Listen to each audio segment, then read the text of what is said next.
নির্বাচন কমিশন, যে কমিশনের মধ্য দিয়ে বাংলাদেশে ইলেকশন হবে, সেই কমিশনের ব্যবস্থা আপনারা দেখেছেন, তারা কতটুকু লিটমাস টেস্টে উপনীত হয়েছে।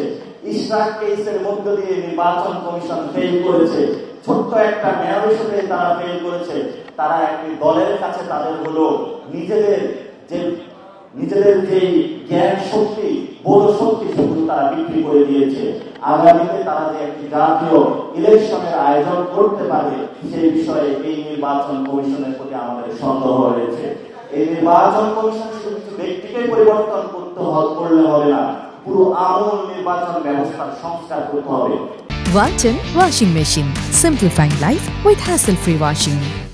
এটা যদি আমরা না করতে পারি, তাহলে আমাদের ভবিষ্যৎ কোনো বাংলাদেশের যাত্রা আমরা দেখতে পাবো না।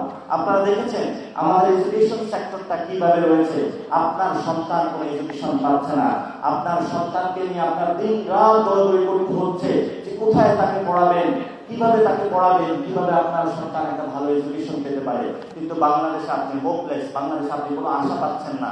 বাংলাদেশের থেকে ব্রেন ড্রেন হচ্ছে, বিদেশে চলে যাচ্ছে।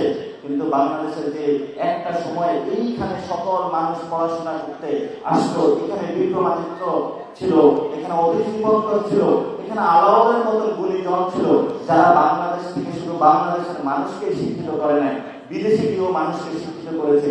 সেই বাংলাদেশের শিক্ষা ব্যবস্থা আজকে কোন ব্যবস্থায় রয়েছে, সেখানে আমাদের পরিবর্তন করতে হবে।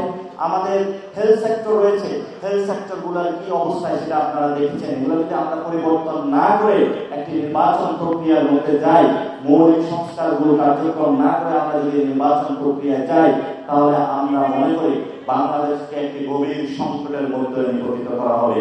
সেই গভীর সংকট বাংলাদেশের তরুণ প্রজন্ম বেঁচে থাকতে কাউকে বাস্তবায়ন করতে দিবে না ইনশাআল্লাহ।